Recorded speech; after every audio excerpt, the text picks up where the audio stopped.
In Revelation 17, we've been talking about the fall of Satan's kingdom, pictured in the fall of Babylon. And so many things in the Bible come together at this place. There has been this battle taking place behind the scenes in heaven.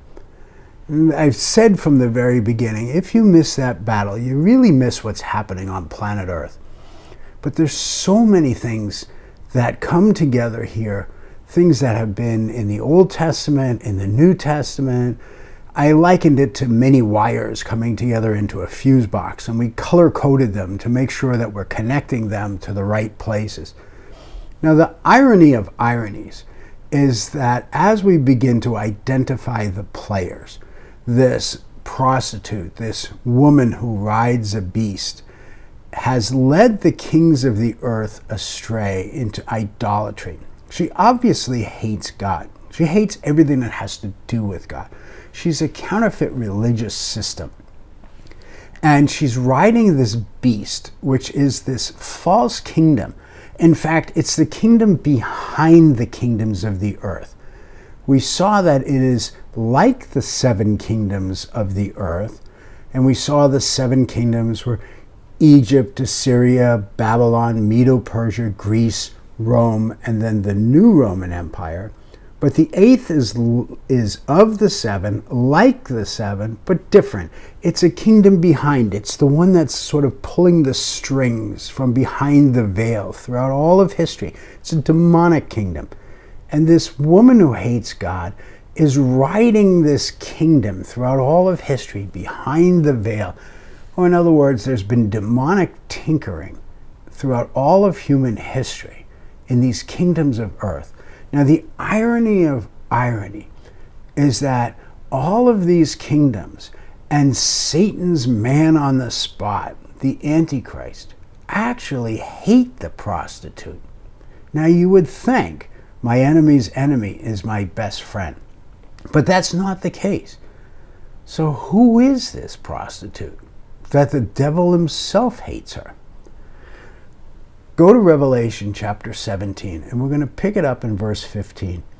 And the angel said to me, the waters that you saw, where the prostitute is seated, are peoples and multitudes and nations and languages. And the 10 horns that you saw, they and the beast will hate the prostitute. That's unexpected. They will make her desolate and naked and devour her flesh and burn her up with fire. That's an important key. That means the nations of the world will turn on Babylon. That's prefigured in history. That was prefigured in historical Babylon. That was prophesied in historical Babylon as God would discipline historical Babylon by raising up nations against her. He would bring his people out of captivity. He would bring the Medes and the Persians against her, but it was more than that. And we'll see that. We'll see that God prophesied that nations would rise up and hate Babylon and destroy her. But there's something beyond that. There's something futuristic about that. He's talking about more than historical Babylon. Verse 17, for God has put it into their hearts to carry out his purpose by being of one mind and handing over their royal power to the beast. Now this beast is the Antichrist, until the words of God are fulfilled. And then verse 18 will be the next video. And the woman that you saw is the great city that has dominion over the kings of the earth. That will finally tell us at that point who this prostitute is. But in the meantime, what's up with my enemy's enemy not being my friend? Why is it that they hate this prostitute? Now, two things to remember. One, this beast that this woman is riding is this eighth kingdom. It's this kingdom behind the kingdoms. It is this demonic tinkering behind earthly kingdoms, satanic in its core. We have to get rid of the notion that we're alone on planet Earth. We have to get rid of the notion that we go from kingdom to kingdom, from government to government, and that we do this by ourselves. The Bible is very, very clear. There's a real devil. He staged a rebellion in heaven, and he has been tinkering in our world and in the governments of the world ever since. Remember, we've been quoting Deuteronomy 32:8 and 9. When the Most High set the boundaries of the nations, he did so according to the number of the sons of God. That is, after Babel, it's like God turned the nations over to these demons. You want to build a tower and reach heaven? Here you go. Remember, it's one of the reasons why Daniel's prayers were slowed up by the prince of Persia, which is a demon. He had to hurry up because the prince of Greece, which is a demon, would be coming. But one nation, Jacob, Israel, Deuteronomy 32:9, was kept by the Lord. The Bible has these images. There's a spiritual warfare that takes place behind the scenes. Already in Revelation, we saw that Michael the archangel has cast Satan to the earth. He knows that his time is short. The battles in heaven and earth have been intertwined throughout the Old Testament. And we'll see it time and time again. So remember, this beast is this kingdom that has, this demonic kingdom that has been riding behind human history. Second thing to remember is that history is thoroughly Jewish.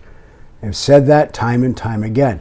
So this perspective that we're looking at from John, even though John is a Christian and even though he's writing this revelation to the church, his framework is Jewish. And that's going to become a key to understanding what we're looking at here. It's just key to understanding history. It's key to understanding the 7 kingdoms: Egypt, Assyria, Babylon, Medo-Persia, Greece, Rome, and the new Roman Empire. And it's going to be a key to understanding what this great city is. So remember those 2 points as we go forward. So, what's the deal with my enemy's enemy being my best friend? So, let's go back to the Gospels. Let's go back to Jesus. And let's go back to Matthew chapter 12. And Jesus gives us a clue. The nations themselves will turn on Babylon. The nations themselves will turn on Satan's kingdom. Satan's kingdom will enfold and turn on itself in the end times. Now, we're going to see this a couple videos from now when we hit Jeremiah 50 and 51. I'm going to hold that for now. That's the future events. But right now, I want to go to the words of Jesus. It's a familiar passage, but you may never have thought of it in this way. Go to Matthew chapter 12. And the context of Matthew chapter 12 is Jesus has been doing miracles, but the Pharisees claim that Jesus' miracles are done by Beelzebub, the prince of demons. It's going to be a familiar passage to you, but you may never have thought of it this way. Listen, verse 24. But when the Pharisees heard it, they said, "It is only by Beelzebul, the prince of demons, that this man casts out demons." Knowing their thoughts, he, Jesus, said to them, "Every kingdom divided against itself is laid waste, and no city or house divided against itself will stand. And if Satan casts out Satan, he is divided against himself. And if Satan casts out Satan," I'm reading it again, "he is divided against himself." Don't miss that. How then will his kingdom stand? I'm going to argue that that's not just a statement thrown out there, but that's prophetic. "And if I cast out demons by Beelzebub, by whom do your sons cast them out? Therefore, they will be your judges. But if it is by the Spirit of God that I cast out demons, then the kingdom of God has come upon you." In fact, the kingdom of God has come upon you.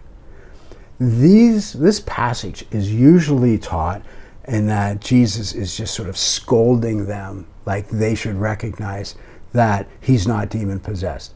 But I'm saying Jesus is actually speaking prophetically. And in order to understand that, let's go back to the Old Testament. And to do that, the first place we have to start is Daniel 11. Now, think of a compass. Compass, you've got north, east, west, and south. Now, in this compass, we're going to put Jerusalem in the center. It's the center of all action. Remember, history is thoroughly Jewish. So we're going to start in Jerusalem.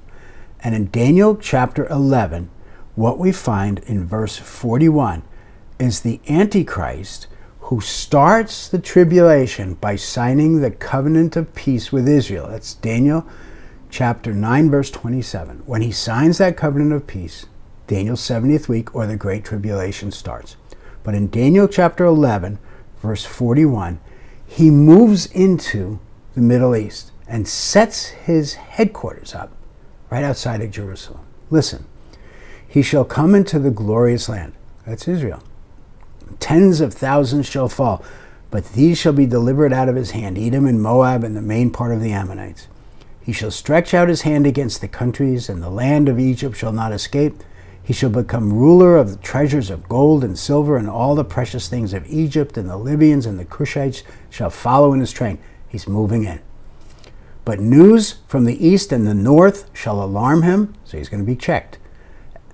He's going to be checked by the other compass points, by other armies, by other nations. And he shall go out with great fury to destroy and devote many to destruction. Catch verse 45. And he shall pitch his palatial tents between the sea and the glorious holy mountain. That's between the Mediterranean and Jerusalem. He shall come to his end with none to help him. What does that mean? It means from the west, the Antichrist is going to locate right outside of Jerusalem. And it's upsetting other nations. Now, let's go to the north and the south on the compass poles. In Daniel chapter 11, verse 40, we just read, go back and see it, at that time of the end, the king of the south shall attack him, but the king of the north shall rush upon him like a whirlwind with chariots and horsemen and with ships, and he shall come into countries and shall overthrow and pass through. Now, I didn't read that actually. It was just prior to what I read.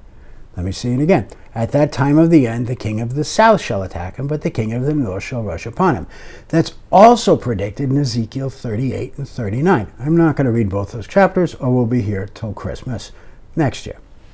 So, Ezekiel 38 and 39 and Daniel 11 are both saying that the Antichrist now has moved into Jerusalem, but these armies coming out of Africa and out of the north, out of Asia, are coming against the Antichrist. That's the only point I want you to know. For some reason, they don't like him in Jerusalem, and they're coming against him. Let's go to the final compass point. We've got west, we've got north, we've got south. Now we have to go to the east. Well, we have already seen in Revelation, we have to go backwards to chapter 9, and there in verse 14, we have read, with the sixth angel on the sixth trumpet, release the four angels who are bound in the great river Euphrates. So the four angels who had been prepared for that hour, the day, the month, the year, were released to kill a third of mankind. The number of the mounted troops was twice times 10,000 times 10,000. That's 200 million. I heard their number. I saw their horses in my vision. They rode breastplates in color of fire and sapphire, and so on and so forth. And they came out to kill a third of mankind. So where did they come from? They came from the east. They came from these armies of the east. They're going to come across the Euphrates River, and they're going to come where? Towards Jerusalem. Now, let me review. I know it gets complicated. Let's not get lost in the complication. Let's just look at the compass points. That's simple. We got the Antichrist coming from the west. We have the north and the south. We've got armies that come out of Asia. We've got armies that come out of Africa. They're both upset for some reason that this Antichrist coming out of the west, out of this new Rome, they're upset that he's in Jerusalem. And then we've got this 200 million man army coming out of the east that's also coming to Jerusalem. Arguably, the one place in the Middle East that doesn't have oil. Why are these armies coming to Jerusalem? That's pretty easy to see from the passages. They're there because the Antichrist is there. So let's do some basic arithmetic. Let's count the armies. Let's start with the west. Armies of the Antichrist. Armies of the north. Armies of the south. Armies of the east. That's 4 armies so far. Now, when Jesus comes back, that's 5 armies. But how many sides are there in this war? Well, there's Jesus' army and there's the devil's army. There's 2 sides in this war, but we got 5 armies. Which army is divided? Oh, the devil's army. A kingdom divided against itself cannot stand. Jesus' reference and Jesus' prediction in Matthew 12, I would argue, is not just a phrase that he's throwing out there that's just a truism that a kingdom divided against itself will not stand. I think it's a prophecy. I think he's basically saying that Satan's kingdom will be divided and will not stand. And so therefore, in Revelation 17, this prostitute, this Babylon, who was prefigured, and we'll see it in a couple videos, this Babylon, this mystery, this one who's led the world astray, for some reason, Satan's kingdom and the nations really hate her. In fact, they hate her more than they hate God. For whatever reason, we'll have to find that out. And because they hate her, they attack her. And because they attack her, they become divided. And because they're divided, they will fall. And Jesus will win. You get the logic of that? It's brilliant. Because a kingdom divided against itself will not stand. Let me rehearse that again. Let me go the other way. A kingdom divided against itself will not stand. So what do you have to do? You have to divide a kingdom. That, by the way, is why it's so important that the church maintains the unity of the Spirit in the bond of peace. We are united. The devil's kingdom divided. So, kingdom divided against itself will not stand. So how do you divide a kingdom? Well, you break it apart. How do you break it apart? You introduce something that causes it to divide. Well, what's going to cause it to divide in Revelation 17? They all hate something. What is it that they hate? Well, they hate this prostitute. Well, what do they hate about this prostitute? Well, it seems there's something about this prostitute that they seem to really despise, that they're not able to let go. And it may have something to do with the fact that the Antichrist is sitting in Jerusalem. And when the Antichrist moves to Jerusalem, that sets it off. The north, the south attack. The east attacks. They all come together in Jerusalem. 4 armies. Jesus comes back. That makes a total of 5 armies. But there's only 2 sides in this war. A kingdom divided against itself will not stand. And so Satan's kingdom will fall. That's the dynamic taking place in Revelation 17 with the fall of Babylon. So what's left for us to do before we leave Revelation 17 is now to identify this prostitute with some degree of certainty. And then we can move on to Revelation 18.